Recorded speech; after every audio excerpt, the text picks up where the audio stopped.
नमस्कार दोस्तों, मैं एसएस मिश्रा, आप देख रहे हैं सिस्टमेटिक न्यूज और पन के साथ आज मैं आपके सामने उपस्थित हूं। ये मामला वसई के मधुबन से आया है। आइए जानते हैं, हमारे साथ में एक नए शख्स हैं, मिस्टर राहुल रंजन जी। क्या है पूरा मामला, उन्हीं की जुबानी सुनते हैं। नमस्कार भाई साहब। नमस्कार सर, सबसे पहले आपका नाम पूरा बताइए। जी, मेरा नाम राहुल रंजन है और मैं सिगरुन splendour society Madhuban township Gokhivare Vasai पूर्व का निवासी हूँ। और मेरी समस्या यह है कि मैंने पिछले 5-6 सालों से हमारे सोसाइटी में जो अवैध बांधकाम हुए हैं और उसके वजह से जो कबूतरों की गंदगी एवं अन्य गंदगी जो जमा होती है, उससे हमारा परिवार करीब 6-7-8 सालों से गंभीर रूप से श्वसन रोग की बीमारी से त्रस्त है। पूरा परिवार त्रस्त है। मैंने ये मामला जो है वसई विरार नगर पालिका वाली प्रभाग जी में 2022 में अनुरोध किया था। 2022 से लेके काफी दौड़ भाग मुख्यालय से लेके सहायक आयुक्त के कार्यालय वालिद से लेके कितने अनेक चक्करों लगाने के बाद 2023 में अंततः महानगर पालिका वसई विरार महानगर पालिका ने हमारे सोसाइटी के 39 से 40 सदस्यों को MRTP की नोटिस दी 2023 में। उसके बाद मामला फिर ठंडा पड़ गया, दौड़ते रहे, लेकिन फिर उसके बाद ना कोई सुनवाई लगाई गई, ना ही कुछ हुआ। थक हार के उस बीच आप महानगर पालिका के आयुक्त से मुलाकात करना उचित नहीं समझे? हमने 3-4 सहायक आयुक्त वालिद से मुलाकात किया। उसके बाद वो जो उपायुक्त हैं अजीत मुठे जी से मुलाकात किया। उसके बाद किशोर गवर जी से मुलाकात किया। ऐसे कई सारे नाम है। श्री रमेश मनाले जी जो अतिरिक्त आयुक्त थे, उनसे मुलाकात किया। उसके बाद अनिल पवार जी से मुलाकात किया। उसके बाद मनोज सूर्यवंशी जी आए, उनसे मुलाकात किया। मतलब ऐसे कोई भी नहीं है कि सहायक आयुक्त से लेकर आयुक्त तक के अनेकों बार पत्र के माध्यम से और व्यक्तिगत मुलाकात करके गुहार लगाई, लेकिन कोई कार्रवाई नहीं हुई। विवश होकर हमें हाईकोर्ट में याचिका दाखिल करनी पड़ी। अंततः अप्रैल 2025 में हाईकोर्ट का निर्देश आया कि नगर पालिका इस पर तत्काल कार्रवाई करे, लेकिन कार्रवाई के बदले देखिए हमें सिर्फ परेशानी ही मिली। अब आप सोचिए कि हाईकोर्ट का आदेश आता है अप्रैल 2025 में और उसके 2 महीने बाद सुनवाई लगती है MRTP। अप्रैल में आदेश आता है कार्रवाई करने की, हाईकोर्ट के आदेश के 2 महीने बाद आती है MRTP की सुनवाई लगती है।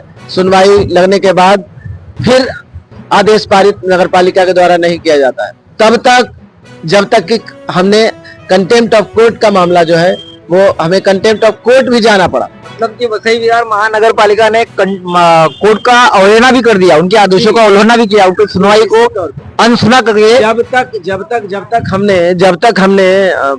जब तक उनको कंटेम्प्ट की नोटिस नहीं आई, तब तक उन्होंने MRTP की सुनवाई जो की थी उसका आदेश भी पारित नहीं किया। सितंबर में कंटेम्प्ट ऑफ कोर्ट की नोटिस आती है, तब जाके अक्टूबर महीने में सुनवाई MRTP के जो ऑर्डर नगर पालिका ने लगाए थे सहायक आयुक्त नीलेश मात्रे जी, तब जाके वो अक्टूबर में वो MRTP के आदेश देते हैं और सभी जो बांधकाम 39 से 40 सदस्यों ने जो सभी बांधकाम किया था उसको अवैध घोषित किया। अवैध घोषित करने के बाद उन्होंने बोला स्व निष्कासन करो, लेकिन उस पर भी कोई सुनवाई नहीं होने के बाद जब सदस्यों ने स्व निष्कासन नहीं किया तो फिर एक नोटिस आती है जिसमें महानगर पालिका द्वारा बताया जाता है कि 17 नवंबर को वो कार्रवाई करेंगे, 17 नवंबर 2025 को। लेकिन आज जो है 17 नवंबर 2025 से लेकर नवंबर 2026 आने वाली है, कोई कार्रवाई नहीं की गई। अब क्या नगर पालिका जो है यही चाहती है कि कोई अनहोनी हो, कोई दुर्घटना घटे, कोई उसके बाद ही कार्रवाई करेंगे? क्या मजबूरी है क्या मजबूरी हो सकती है महानगर पालिका की, नीलेश मात्रे की, कि वो कार्रवाई करने से बच रहे हैं? मुझे आज तक हाईकोर्ट से बड़ा, आप बताइए, एक आम आदमी जो है वो कहाँ जाए? जो महानगर पालिका है वो लोगों को न्याय नहीं दे पा रही है, तभी तो मजबूरी में जाना पड़ा हाईकोर्ट। अब हाईकोर्ट जाने के बाद भी, हाईकोर्ट के आदेश के आने के बाद भी आप महानगर पालिका हाईकोर्ट को भी नहीं सुनती है, उसके भी आदेश को ठेंगा देगा देती है। उसके बाद एक आम आदमी को कंटेम्प्ट ऑफ कोर्ट के लिए जाना पड़ता है। जब कंटेम्प्ट ऑफ कोर्ट हो जाती है, जब कंटेम्प्ट ऑफ कोर्ट जाने की जरूरत क्यों पड़ेगी? तभी जरूरत पड़ेगी। कितनी सोच लीजिए कि कितनी संवेदनशील नगर पालिका वसई विरार महानगर पालिका है कि एक आम आदमी को किस तरीके से हरास किया जाता है। कि वो सिर्फ दौड़ने को मजबूर है। आप सोचिए, अगर किसी का परिवार बर्बाद हो जाता है और तो उसकी जिम्मेदारी क्या महानगर पालिका लेगी?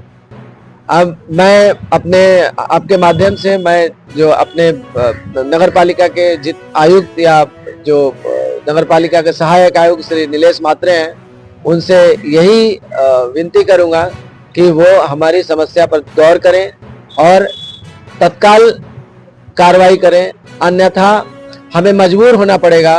हमें